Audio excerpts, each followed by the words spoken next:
শ্রী শ্রী মায়ের কথা, স্বামী অরূপানন্দের স্মৃতি থেকে।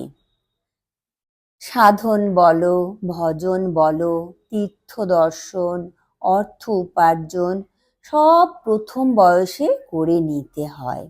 এই আমি তখন হেঁটে হেঁটে কাশী বৃন্দাবনের কত দর্শন করেছি, আর এখন 2 হাত যেতে হলে পালকি চাই, ধরে ধরে নিতে হয়।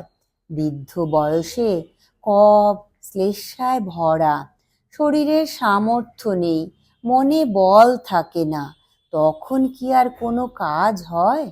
এই দেখো না, এখনকার ছোকরারা সব প্রথম বয়সেই ভগবানে মন দিচ্ছে, ঠিক সময়ে হচ্ছে। তখন মা আমাকে বললেন, বাবা সাধন বলো, ভজন বলো, সবই এখন এই বয়সেই করে নেবে, শেষে কি আর হয়? যা করতে পারো এখন।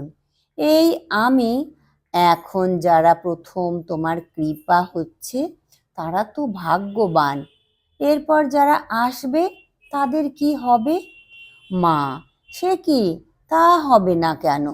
ভগবান সর্বত্র রয়েছেন, সব সময়েই রয়েছেন, ঠাকুর রয়েছেন, তার কৃপা